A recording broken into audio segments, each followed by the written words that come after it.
La primera imagen que se me viene a la mente cuando pienso en todo esto es la maleta vieja que cargaba en la central de autobuses aquella madrugada.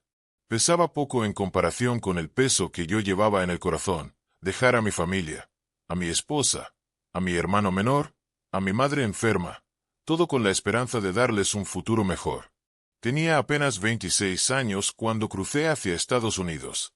Recuerdo que, mientras esperaba el camión que me llevaría a la frontera, mi hermano Jorge, 2 años menor que yo, me abrazó fuerte y me dijo: «Hermano, cuídate mucho, y no te olvides de nosotros». Nunca pensé que esa frase iba a resonar en mi cabeza de la forma en que lo hace ahora. Nunca imaginé que sería él, precisamente él, quien me clavaría el puñal más grande en la espalda. Yo crecí en un pueblito humilde de Michoacán. La vida nunca fue fácil. El dinero escaseaba, las oportunidades eran pocas, y desde que mi padre murió, yo me convertí en el sostén principal de la casa. Mi madre, doña Teresa, siempre repetía: «Ustedes son mi fuerza, mis hijos. Si se mantienen unidos, nada les faltará». Esas palabras me marcaron. Por eso, cuando me casé con Elena, mi novia de toda la vida, lo hice con la ilusión de formar un hogar estable, pero siempre con la responsabilidad de seguir ayudando a mi familia. La decisión de irme a Estados Unidos nació de la desesperación. Elena y yo queríamos tener hijos, pero apenas nos alcanzaba para sobrevivir. Además, mi madre necesitaba medicamentos constantes, y cada vez era más difícil costearlos. Un vecino me habló de un contacto en Houston que ofrecía trabajo en construcción. No lo pensé demasiado. Sería un sacrificio temporal, 1 o 2 años, y después volvería con los bolsillos llenos para darle a los míos la vida que merecían. Elena lloró mucho la noche en que se lo conté. «¿Y yo qué, Tomás?», me dijo entre sollozos. «¿Qué voy a hacer sin ti?». Yo la abracé y le prometí que todo esto era por nosotros. «Es solo un tiempo, amor. Después regresaremos más fuertes». Ella asintió, aunque sus ojos mostraban miedo. Y yo también lo sentía, pero trataba de ocultarlo. El cruce fue duro, como lo es para cualquiera. Caminamos de madrugada por el desierto, con los nervios al límite, escuchando historias de gente que no lo lograba. Yo me repetía que no podía fallar, que mi familia dependía de mí. En Houston empecé a trabajar en construcción casi de inmediato. Jornadas de 12 horas bajo el sol, comiendo rápido en los descansos, durmiendo en un cuarto compartido con otros 3 paisanos. Pero cada dólar que juntaba lo imaginaba transformado en comida para mi madre, en ropa para Elena, en tranquilidad para todos. Me aferraba a esa idea para soportar la soledad. Porque, aunque hablaba con Elena por teléfono cada semana, no era lo mismo. La extrañaba tanto. Su risa, su manera de regañarme cuando dejaba la ropa tirada, hasta su silencio cuando se enojaba. Todo me hacía falta. Con Jorge también hablaba seguido. Él me contaba cómo iba la cosecha, cómo cuidaba de mi madre, de vez en cuando, hasta me mandaba fotos de reuniones familiares. Yo me sentía tranquilo porque creía que estaba cumpliendo mi misión: dejar a mi hermano a cargo de todo mientras yo proveía desde lejos. Lo que nunca sospeché era que esa confianza iba a costarme la vida entera. Pasaron 3 años. 3 años de sacrificios, de enviar remesas puntuales, de ahorrar hasta el último centavo. Ya había pagado las deudas de la casa, la medicina de mi madre estaba asegurada, y hasta logré comprar un terreno con la ilusión de construir una casa propia cuando regresara. Recuerdo que una noche, después de terminar una obra, me senté con un compañero y le dije: «Creo que ya es hora de volver». Tenía la emoción de un niño. Imaginaba la cara de Elena cuando me viera entrar por la puerta, la sonrisa de mi madre, el abrazo de Jorge. Todo en mi mente era felicidad. Así que un día, sin avisar demasiado, empaqué mis cosas y regresé. Cuando llegué al pueblo, la emoción me desbordaba. Mi madre lloró de alegría al verme. Elena me abrazó fuerte, aunque noté que estaba distinta, más callada, con un brillo raro en los ojos. Pensé que era la sorpresa. Con Jorge fue diferente. Me abrazó rápido, como con nervios, y enseguida cambió de tema. Eso me pareció raro, pero lo ignoré. Los primeros días fueron bonitos, aunque extraños. Elena estaba distante, como si me ocultara algo. Yo trataba de acercarme, pero ella ponía excusas. Hasta que, Una mañana, desperté con la noticia que me partió en dos. Elena estaba embarazada. Me lo dijo en la cocina, mientras lavaba unos platos. Tomás, tengo que decirte algo. Estoy esperando un hijo. Sentí que el aire me faltaba. No entendía nada. Yo había estado lejos 3 años. ¿Cómo era posible? La miré fijamente, esperando que aclarara, que dijera que era una broma cruel. Pero ella bajó la cabeza y se echó a llorar. Yo temblaba. Mi voz apenas salió. ¿De quién es? Fue entonces cuando me dio el golpe final. Es de Jorge. No supe qué hacer. Sentí que el mundo se me vino encima, que cada sacrificio, cada gota de sudor en ese país extraño, se desmoronaba en ese instante. Salí de la casa como un loco, buscando a mi hermano. Lo encontré en el patio, arreglando una bicicleta. Me miró, y en sus ojos vi el reflejo de su culpa. «Es cierto», le grité. Él bajó la mirada y, en silencio, confirmó todo lo que yo temía. «Perdóname, hermano», murmuró. «Perdóname», como si esa palabra pudiera reparar la traición más grande que me habían hecho en la vida. Esa noche no dormí. Caminé por las calles del pueblo, preguntándome cómo había llegado a ese punto. Yo había confiado en ellos. Los había dejado a cargo de lo más valioso que tenía, y me lo arrebataron. Pero lo peor no era la rabia, sino la mezcla de sentimientos. Porque, a pesar de todo, yo seguía amando a Elena. Y a Jorge. Era mi hermano. ¿Cómo se supone que uno maneja un dolor así? En mi cabeza solo resonaba una pregunta. ¿Qué voy a hacer ahora? Y justo cuando pensé que ya no podía ser peor, descubrí algo más. Algo que me dejó sin aliento. Dicen que cuando una traición llega, nunca lo hace sola. Y yo lo comprobé en carne propia. Cuando Elena me confesó que esperaba un hijo de mi hermano, sentí que el mundo se derrumbaba. Pero todavía había una pieza del rompecabezas que faltaba, y que terminaría de destrozar lo que quedaba de mí. Después de esa revelación, pasé días en silencio. Apenas comía, apenas hablaba.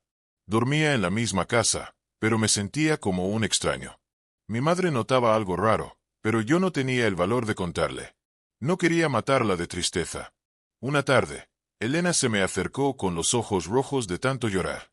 «Tomás, tienes que escucharme», me dijo. «¿Qué más me vas a decir? ¿Que también me robaste el terreno que compré?». Respondí con ironía amarga. Ella bajó la cabeza, respiró hondo y soltó algo que me heló la sangre. «Es que, ese terreno ya no está a tu nombre». Me quedé paralizado. «¿Cómo que no está a mi nombre?», le grité. Entonces me explicó que, durante mi ausencia, Jorge se encargaba de mis papeles. Yo le había dado poder para firmar algunos trámites porque confiaba ciegamente en él. Con esa ventaja, mi hermano transfirió el terreno a su propio nombre y lo había vendido. Lo que yo había trabajado con el sudor de mi frente en 3 años, lo había perdido en cuestión de días. La rabia me quemaba por dentro. Fui a buscar a Jorge de inmediato. Lo encontré en el bar del pueblo, como si nada hubiera pasado. «Maldito seas», le grité mientras lo empujaba contra la pared. «¿Cómo pudiste hacerme esto? Eres mi hermano». La gente trató de separarnos, pero yo estaba fuera de mí. Él, en lugar de defenderse, me miró con una calma extraña y dijo: «Ese terreno ya no existe para ti, Tomás. Acéptalo. Y en cuanto a Elena, ella merece a alguien que esté presente, no un fantasma que se fue a otro país». Esas palabras fueron gasolina sobre el fuego. Le di un puñetazo tan fuerte que lo derribé. Pero mientras lo veía en el suelo, con la boca sangrando, entendí algo aterrador. Él no mostraba arrepentimiento.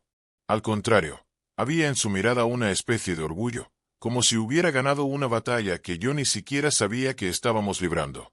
Esa noche, encerrado en mi cuarto, lloré como un niño. Recordé nuestra infancia, Jorge y yo corriendo en los campos, compartiendo tortillas con sal cuando no había otra cosa para comer, cuidando juntos de mamá. Cómo ese hermano, con el que había compartido tanto, se convirtió en mi verdugo. Y con Elena, era aún peor. Porque cada vez que la veía, sentía un torbellino de emociones: odio, dolor, amor, nostalgia. La amaba, pero la odiaba al mismo tiempo. Me preguntaba si alguna vez me había amado de verdad, o si todo había sido una mentira. Los días pasaban y yo estaba atrapado entre la rabia y la confusión.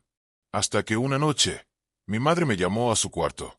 Ella, con su voz suave, me dijo: «Hijo, no sé qué está pasando entre ustedes, pero quiero que recuerdes algo. La sangre y la familia son lo más sagrado». Sus palabras me atravesaron como cuchillos. Ella no sabía la magnitud de lo ocurrido, pero aún así me pedía que cuidara a Jorge, que no lo abandonara. Y yo no podía romperle el corazón contándole la verdad. Así que guardé silencio. Pero el silencio no significa paz. Dentro de mí, la tormenta crecía. Una madrugada, mientras caminaba por el pueblo para despejarme, escuché rumores en la cantina. Dicen que Jorge anda presumiendo que el hijo que viene es suyo, y que Tomás ni cuenta se da.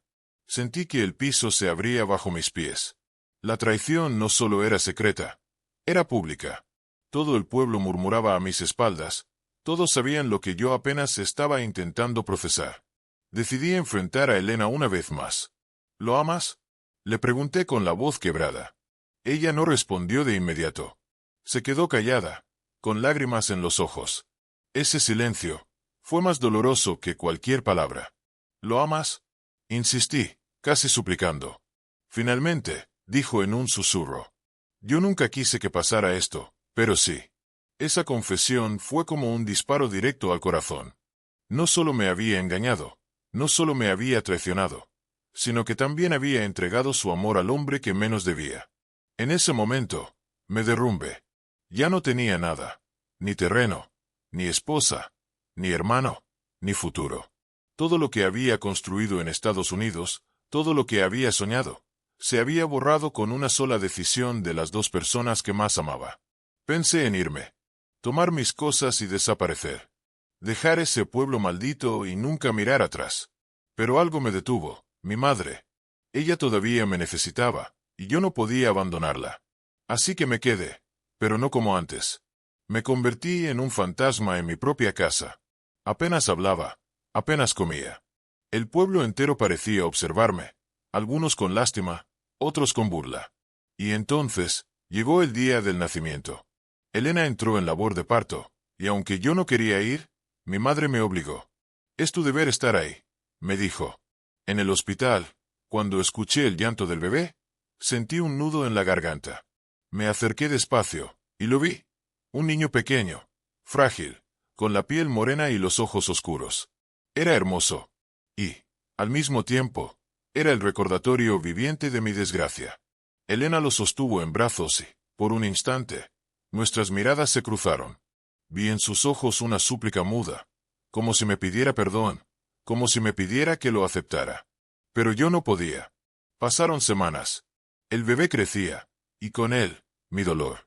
Jorge lo visitaba todos los días, orgulloso, sonriente, como si fuera su victoria. Y la gente del pueblo ya no se esforzaba en disimular. Cada vez que caminaba por la plaza, escuchaba susurros, risas contenidas, comentarios maliciosos. Me estaban destruyendo no solo en mi casa, sino también en la comunidad. Y fue en medio de esa humillación que empecé a pensar cosas que jamás me habían cruzado por la mente. Ideas oscuras. Ideas peligrosas. Una noche, mientras miraba al bebé dormir en la cuna, me descubrí a mí mismo con un pensamiento aterrador. Si él no existiera, todo sería diferente. Me asusté. Di un paso atrás, como si hubiera visto un monstruo, y ese monstruo era yo. Salí de la casa corriendo, sudando frío, y me senté en la iglesia del pueblo. Allí, en silencio, le pedí a Dios que me quitara esas ideas, que me diera fuerza para no convertirme en alguien capaz de una locura. Pero al mismo tiempo, me di cuenta de que la oscuridad ya estaba dentro de mí. Fue entonces cuando tomé una decisión que cambiaría todo. Si no podía recuperar lo que había perdido, al menos debía enfrentar la verdad cara a cara. Esa misma noche fui a buscar a Jorge. Lo encontré en el patio de la casa de un amigo, bebiendo y riendo como si la vida le perteneciera. «Necesitamos hablar», le dije con una seriedad que lo hizo callar de inmediato. Él me miró con desdén. «¿Otra vez, Tomás? ¿No te cansas?» Yo respiré hondo, apreté los puños, y le dije algo que salió directo del alma. «Tú me quitaste todo. A mi mujer, a mi hijo, a mi terreno, a mi dignidad. Pero no me vas a quitar una cosa: mi lugar en esta familia». Él sonrió con burla. Ese lugar ya lo perdiste desde que cruzaste la frontera. En ese momento, lo golpeé. Con toda la fuerza de mis años de rabia contenida. La pelea fue brutal. No era solo un intercambio de golpes, era la guerra de dos hermanos que habían dejado de serlo. La gente tuvo que separarnos, y yo terminé sangrando, con la ropa rota, tirado en el suelo. Pero lo peor no fue la paliza. Lo peor fue lo que Jorge gritó antes de irse, frente a todos. Elena me ama a mí. Y este niño nunca te va a llamar papá. Esas palabras quedaron grabadas en mi alma como fuego ardiente. Esa noche, supe que ya nada sería igual. Porque lo que Jorge no sabía, era que yo había descubierto algo más. Algo que podía cambiarlo todo. Si esta historia te está doliendo tanto como a mí contarla, no olvides suscribirte al canal, darle me gusta a este vídeo y escribirme en los comentarios desde qué ciudad estás escuchando. Hay momentos en la vida en que uno siente que ya lo perdió todo. Sin embargo, descubre que todavía hay más por perder. Yo pensaba que el golpe más fuerte había sido enterarme del embarazo de Elena con Jorge. Pensaba que nada podía ser peor que ver cómo mi hermano se adueñaba de mi vida entera. Pero estaba equivocado. Muy equivocado. Aquella noche, después de la pelea con Jorge, volví a casa hecho un desastre. Elena me vio llegar con la cara ensangrentada, y corrió hacia mí con una mezcla de miedo y preocupación. «Dios mío, Tomás. ¿Qué pasó?», me gritó, mientras buscaba un trapo para limpiar mis heridas. Yo aparté su mano de un manotazo. «No me toques», le dije con la voz temblorosa de rabia contenida. Ella bajó la mirada. Había en su rostro una tristeza profunda, pero también un silencio que me encendía aún más. Porque en ese silencio yo escuchaba una confesión, que no me pertenecía más, que su corazón ya tenía dueño. Subí al cuarto sin decir nada. Me encerré y lloré como no lo había hecho ni cuando mi padre murió. No era un llanto de dolor físico, era un llanto de impotencia, de sentirme enterrado vivo en mi propia vida. Los días siguientes fueron una tortura. La gente del pueblo había presenciado la pelea, y los rumores crecían más rápido que el viento. Que Jorge es el verdadero padre. Que Elena nunca quiso a Tomás. Que Tomás fue un tonto por irse. Cada palabra era un cuchillo clavado en mi espalda. Me aislé. Dejé de salir, de hablar con los vecinos, incluso de mirar a mi madre a los ojos. Ella notaba mi silencio, pero no insistía. Me preparaba comida, me ponía la mano en el hombro, y con eso parecía decir, «Aquí estoy». Fue entonces cuando descubrí ese algo más que cambiaría todo. Una tarde, revisando unos documentos viejos en un cajón, papeles que yo había guardado antes de irme a Estados Unidos, encontré la copia de una escritura. Era del terreno que yo había comprado con tanto esfuerzo. El mismo que Jorge me había dicho que ya había vendido.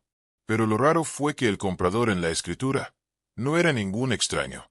Era un nombre que me heló la sangre, Elena Ramírez. Mi esposa. El terreno estaba a su nombre. Me quedé sentado, con el papel en las manos, temblando. ¿Qué significaba eso? ¿Que Jorge lo había vendido a Elena? ¿Que ambos estaban planeando todo desde hacía tiempo? La traición, que ya me había parecido insoportable, ahora se multiplicaba. No era solo un asunto de engaño amoroso. Era un complot contra mí.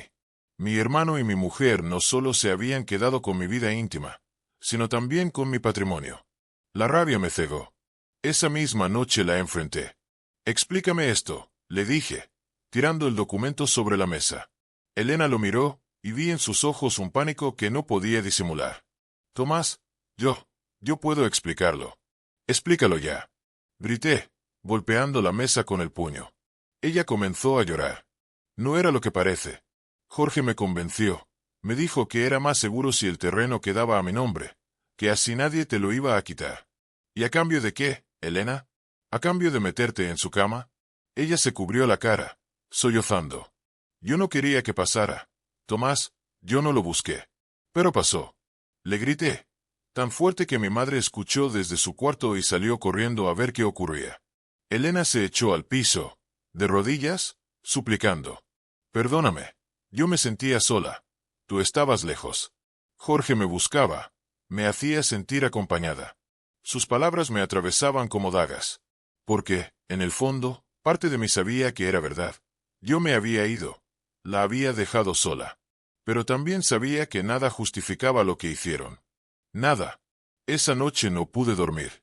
Pensaba una y otra vez en la escritura, en las lágrimas de Elena, en la mirada soberbia de Jorge. Y empecé a sentir algo nuevo. No solo rabia, no solo dolor, sino deseo de venganza. Ya no me bastaba con llorar en silencio ni con aguantar la humillación. Tenía que hacer algo. Pasaron los días, y yo empecé a actuar diferente. Me mostraba calmado en casa, como si hubiera aceptado la situación. Hasta llegué a sonreír en la mesa. Pero en mi cabeza, yo ya estaba planeando cómo iba a recuperar lo que me habían robado. Primero, busqué información. Me acerqué a un amigo notario del pueblo. Sin contarle toda la verdad, le pedí que revisara la legalidad de la transferencia del terreno. Cuando me llamó unos días después, su respuesta fue clara. Tomás, esos papeles tienen irregularidades. Se pueden impugnar en un juicio. Era la primera chispa de esperanza que había sentido en meses. Mientras tanto, Jorge se mostraba cada vez más confiado. Caminaba por el pueblo con el bebé en brazos, orgulloso, saludando a todos, como si fuera el dueño del mundo.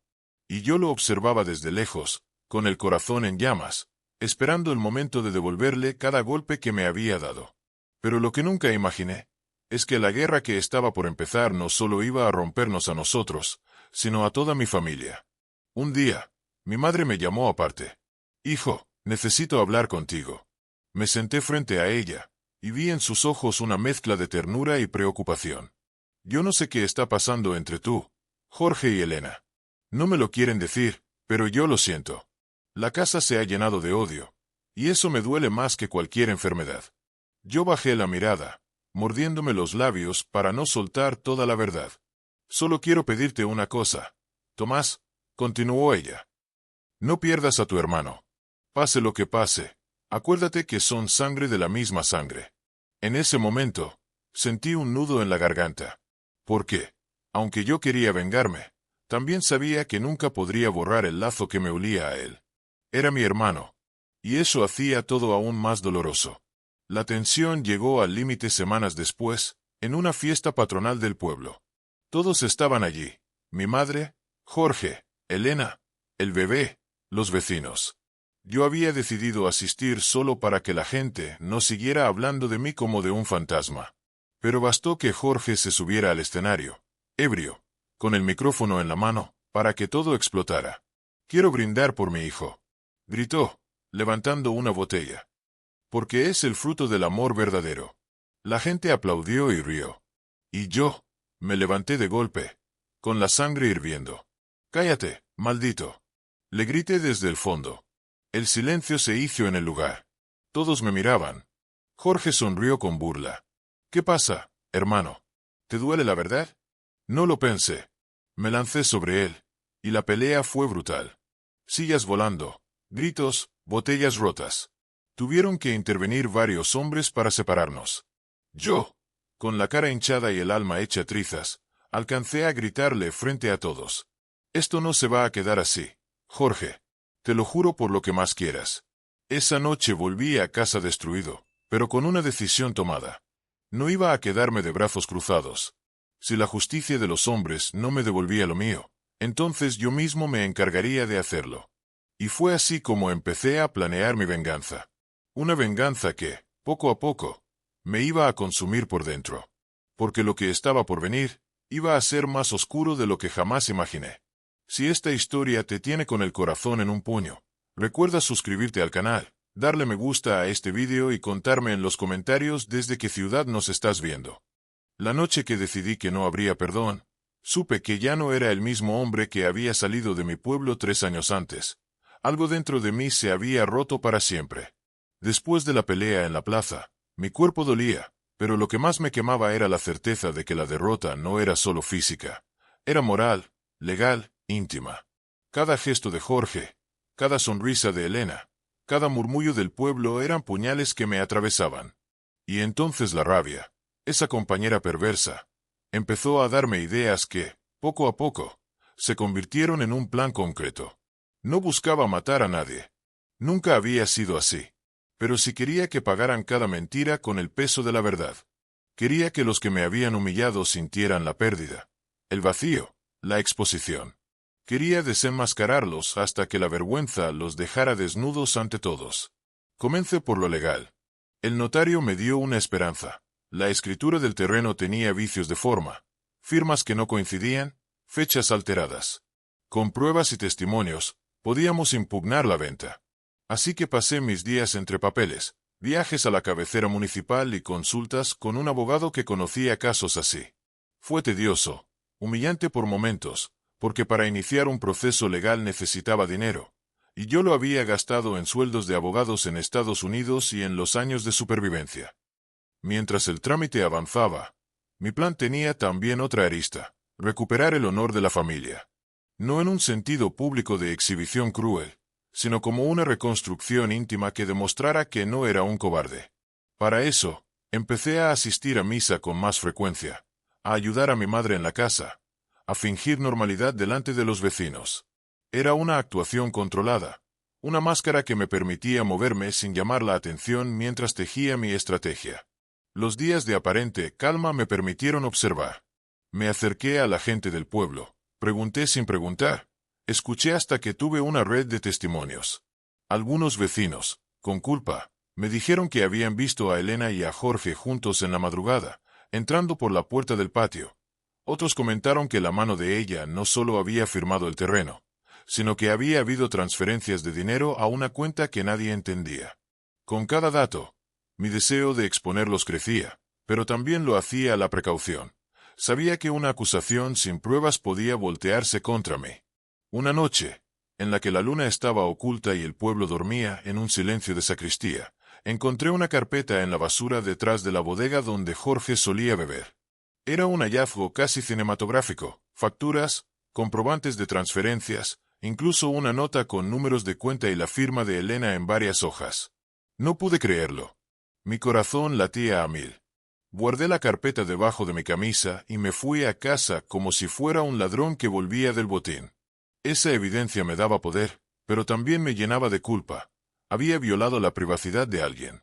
¿Pero no era acaso la privacidad de quienes me habían robado la que yo estaba defendiendo? Me repetí la pregunta hasta que supe la respuesta. Iba a usar lo que encontré, pero con cuidado. Con esos documentos en mano, el proceso judicial tomó fuerza. El abogado presentó las irregularidades y solicitó una medida cautelar. La noticia corrió bajo cuerda. Jorge y Elena fingieron sorpresa, indignación, nerviosismo. Pero en las reuniones familiares, la tensión era palpable. Mi madre, desorientada, no sabía a cuál de sus hijos creer. Los vecinos susurraban y se apartaban. Entonces vino el primer golpe público. En una audiencia preliminar, el juez solicitó la suspensión de la venta del terreno hasta aclarar los hechos. La expresión de Jorge, ese rostro que tantas veces me había humillado con su seguridad, se quebró por primera vez. No lo celebré abiertamente, pero por dentro sentí una especie de justicia fría. Sin embargo, mi venganza no era solo legal. Había cosas que la ley no reparaba: las miradas, las noches de angustia, la humillación en la plaza. Y por eso decidí exponer la verdad de forma que nadie pudiera ignorarla. Organicé, con pruebas, una conversación silenciosa con 3 vecinos que respetaba: la maestra, el señor de la tienda y el cura. Les mostré los documentos, les expliqué mi dolor, y les pedí que, cuando llegara el momento, me apoyaran para que la verdad no quedara en murmullos. El día elegido fue una misa dominical. La iglesia estaba llena. La señora que vendía tamales frente a la puerta detuvo su venta para entrar. Las bancas olían a cera y a incienso. Me senté en el último banco, junto a mi madre, con las palmas sudorosas. Jorge, altivo, estaba más adelante con el bebé en brazos. Elena, con la mirada baja, evitaba cruzar la mía. Al terminar la misa, el cura pidió la palabra. Yo sabía que había hablado con él sin decir demasiado. Le había pedido que, por una vez, hiciera una mención sobre la honestidad, la verdad y la responsabilidad familiar. En su mensaje, que comenzó general, fue poco a poco acercándose a palabras que mi oído entendió como directas. No podemos vivir en la mentira. La verdad libera. Quien traiciona a su hermano traiciona a la sangre. La comunidad murmuró y las miradas se clavaron. Fue lo que necesitaba. Al salir de la iglesia, los vecinos me rodearon, algunos con apoyo, otros con preguntas punzantes. Un hombre mayor, que había sido amigo de mi padre, me dijo: «Hijo, gracias por no dejar que te pisen». Esas palabras fueron un bálsamo pequeño, pero real. Pero la confrontación pública también encendió a Jorge. En lugar de retirarse, me buscó y me señaló con el dedo. «No eres más que un cobarde que se fue a buscar fortuna y volvió a crear drama». Lo miré. En vez de devolverle un insulto, saqué una copia de las facturas y se las puse enfrente. Su cara cambió. La soberbia se tornó en ira pura. «¿De dónde sacaste eso?», preguntó, con la voz temblando. «De donde tú y Elena no quisieron que nadie supiera», respondí. La humillación que siguió fue antigua. Jorge, desesperado, comenzó a amenazar con llevar el asunto a la prensa local, a inventar historias sobre mí que lo hicieran ver como la víctima. Yo entendí en ese momento una verdad dura. La enfermedad de ese hombre no era solo la ambición. Era el mecanismo de manipulación, la capacidad de jugar siempre el papel que la gente quería ver. La guerra, entonces, se volvió retórica y fría. En las semanas que siguieron, ambos bandos intercambiaron versiones. Jorge difundió que yo era violento, que había intentado causar daño, que estaba inestable por haber regresado. Él, con su labia fácil, sembró dudas. Pero yo contaba con mis documentos y con la gente que había escuchado mi dolor de primera mano. Mientras tanto, Elena permanecía en un estado extraño.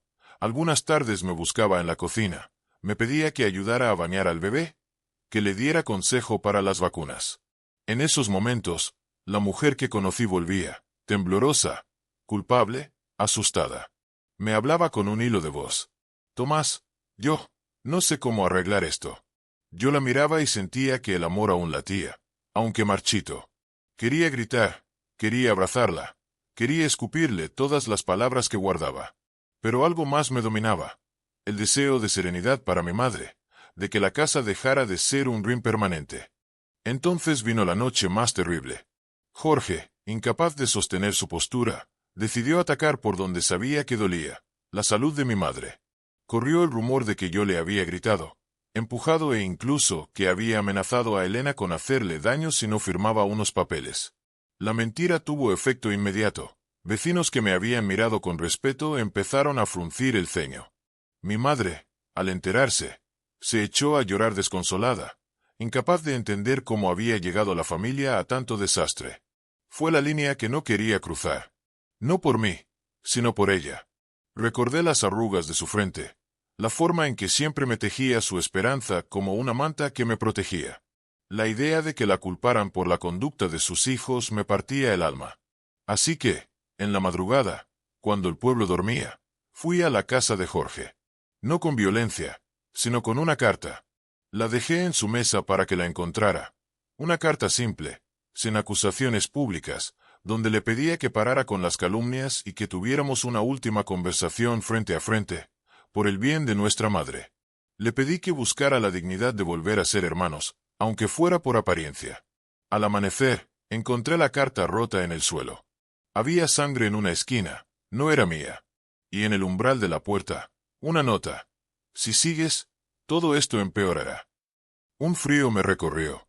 La amenaza no era solo sobre mí. Era sobre mi madre, sobre la casa, sobre lo que quedaba de nuestra familia. Esa noche me senté frente al espejo y vi a un hombre que llevaba dentro el peso de la venganza y la responsabilidad. Sabía que la próxima jugada no podía ser impulsiva. Sabía que, si me equivocaba, podía perderlo todo, la posibilidad de recuperar mi terreno, la posibilidad de reconciliar o al menos pacificar a mi madre. Y sin embargo, algo en mi interior ya no respondía a la paciencia. Porque la carta rota me mostró que Jorge no solo había destruido mi vida íntima, había convertido la familia en un campo de batalla donde cualquier movimiento podía herir mortalmente.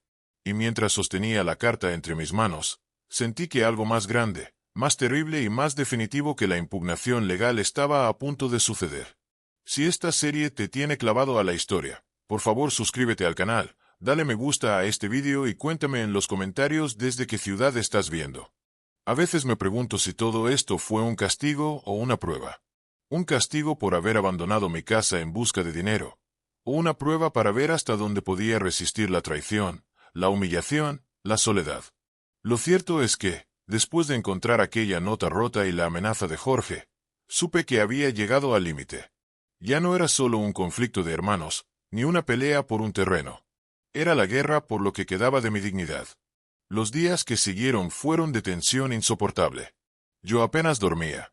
Escuchaba ruidos en la casa, pasos en el patio, y mi corazón latía como si estuviera en el desierto otra vez, huyendo de los peligros del cruce.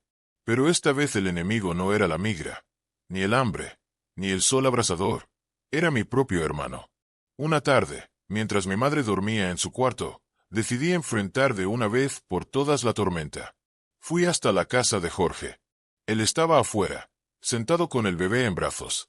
Lo vi jugar con el niño y por un instante, solo por un segundo, sentí una punzada de ternura. Era mi sangre también la que corría en ese pequeño, aunque me doliera aceptarlo. Me acerqué y Jorge me miró con desdén. ¿Vienes a llorar otra vez?, dijo, sin siquiera levantarse. Yo respiré hondo y le hablé con calma, aunque por dentro me temblaba todo el cuerpo. No, vengo a ponerle un final a esto. Él se echó a reír. ¿Un final? No hay final, Tomás. Tú ya perdiste. No, Jorge. Perdimos los dos. Perdimos a mamá, perdimos la familia, perdimos la paz. Mira lo que has hecho. Por un instante, sus ojos mostraron duda. Pero enseguida volvió su máscara de soberbia. Tú te fuiste. Tú dejaste el campo libre. Elena no quería estar sola, y yo estuve ahí. Eso no es mi culpa. Mis manos se apretaron en puños, pero me contuve. Elena era mi esposa. No tenías derecho. Él se levantó, acercándose con el niño en brazos. Ahora es mi mujer. Y este niño es mío.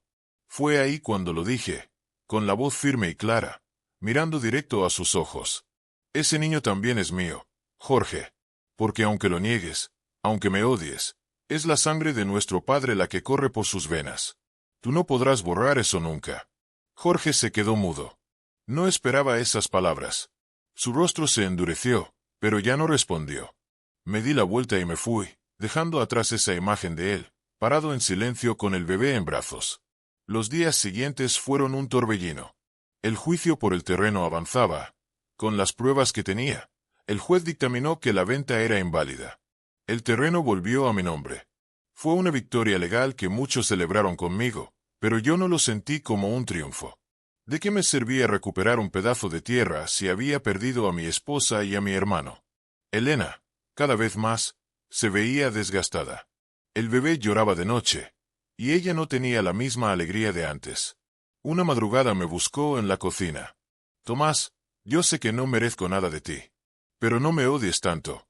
Yo la miré, cansado, con el alma hecha pedazos. No te odio, Elena. Lo que siento es peor. Siento que ya no existes para mí. Ella rompió en llanto. Y yo, aunque mi corazón pedía consolarla, me quedé inmóvil. Ya no podía dar más de mí. Entonces llegó el momento más duro de todos. La enfermedad de mi madre se agravó. Su corazón, ya débil, no resistía tanta tensión. El médico nos dijo que necesitaba tranquilidad, cuidados constantes, y sobre todo, que no la expusiéramos a más conflictos. Fue como si Dios me hubiera hablado. Comprendí que la venganza, la rabia, todo lo que había cargado, solo estaba matando a la persona que menos lo merecía. Así que tomé una decisión, iba a soltar. Un domingo, reuní a todos en la casa. Jorge, Elena, el bebé y yo. Mi madre estaba en la mesa, frágil, con la mirada triste. Les hablé frente a ella, porque no quería más secretos. Escuchen bien, dije, con la voz quebrada. Yo ya no quiero seguir viviendo en esta guerra. Jorge, te llevaste lo que más amaba. Elena, me fallaste de la manera más dolorosa. Pero no voy a dejar que el odio acabe de matar a mamá. Elena bajó la cabeza, llorando en silencio. Jorge se cruzó de brazos, altivo. Así que esto es lo que voy a hacer, continué. Me voy a ir de este pueblo. El terreno es mío, pero se quedará vacío. No quiero más pleitos. Tú, Jorge, haz lo que quieras con tu vida. Elena, yo te perdono, pero nunca más volveremos a ser lo que fuimos. Mi madre lloró, y yo me acerqué a abrazarla. Lo hago por ti, mamá, para que tengas un poco de paz en lo que te queda de vida. Fue la decisión más difícil que he tomado, pero también la más liberadora. Semanas después, me fui. Dejé el pueblo con una mochila al hombro y lágrimas en los ojos. No tenía un destino claro, pero llevaba una certeza. No podía seguir atado a ese dolor. Conseguí trabajo en otra ciudad, en una pequeña carpintería. Los días eran largos, pero el silencio de las herramientas me ayudaba a sanar poco a poco. Nadie allí conocía mi historia, nadie me señalaba ni murmuraba a mis espaldas. Era un nuevo comienzo. Pasaron meses. Una tarde recibí una llamada. Era mi madre. Su voz sonaba débil, pero llena de amor. Hijo, solo quería decirte que te extraño, y que estoy orgullosa de ti. Lloré en silencio. A las pocas semanas, me avisaron que había fallecido. Volví al pueblo solo para despedirla. Fue el momento más doloroso, pero también el cierre de un ciclo. En el funeral, Jorge estaba allí, con Elena y el niño. Nos miramos de lejos, sin decir palabra. Y en ese silencio entendí que ya no había nada que hablar. Cada uno había elegido su camino. Hoy, mientras te cuento esta historia, han pasado años. No volví con Elena, nunca más. Jorge sigue en el pueblo, criando a ese niño que, de alguna forma, siempre me recordará lo que ocurrió. Yo aprendí a vivir con la herida. Aprendí que el perdón no siempre significa reconciliación, sino dejar de cargar con un peso que te mata por dentro. Me fui de mi tierra buscando un futuro para mi familia, y regresé para descubrir que me habían quitado todo.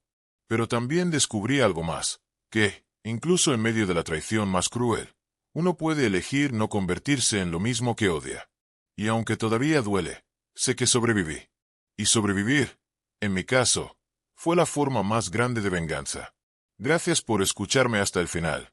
Si esta historia te conmovió, te invito a suscribirte al canal, dejar tu me gusta y contarme en los comentarios desde qué ciudad nos estás viendo.